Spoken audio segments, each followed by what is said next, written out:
हाय विद्यार्थी मित्रांनो आणि सुज्ञ पालकांनो, आपणाला हे माहिती आहे काय, आपण जे शाळा कॉलेजेसमधून फॉर्मल एज्युकेशन घेतो ते मुळातच नॅचरल म्हणजे नैसर्गिक नाही.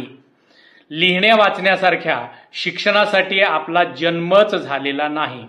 त्यामुळे आपण पाहतो शाळा कॉलेजेसमधून घेतल्या जाणाऱ्या एज्युकेशन मध्ये सर्व विद्यार्थ्यांची प्रगती एकसारखी असत नाही.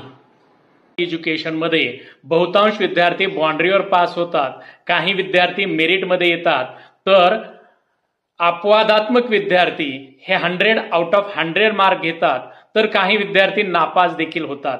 मग प्रश्न असा निर्माण होतो की हे फॉर्मल एज्युकेशन घ्यायचं की नाही.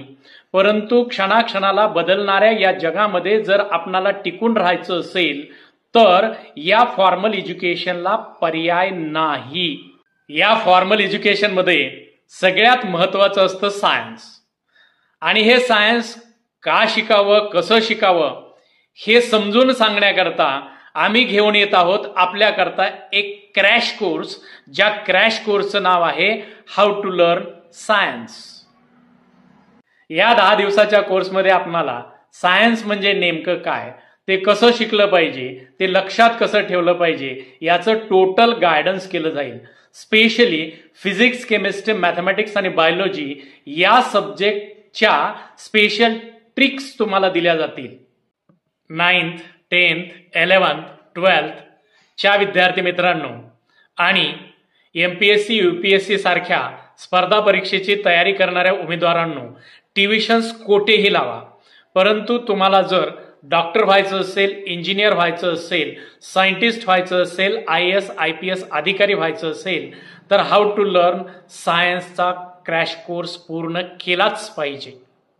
सायन्स कसे शिकले पाहिजे हे सायंटिफिकली शिकवणारे 11वी ते MSc, PhD पर्यंत शिकवण्याचा अनुभव असणारे डॉक्टर फ्रीडम उर्फ प्राध्यापक महेश कळमकर यांचा how to learn science crash course आजच जॉईन करा.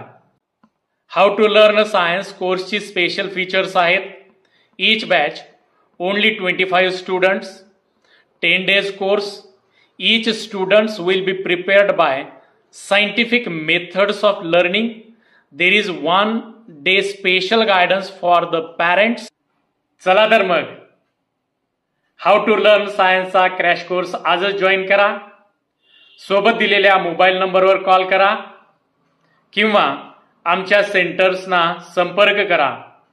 गुगल फॉर्म फिलअप करून सेंड करा आणि त्याचा स्क्रीनशॉट व्हॉट्सअपवर शेअर करा. धन्यवाद. थँक्यू.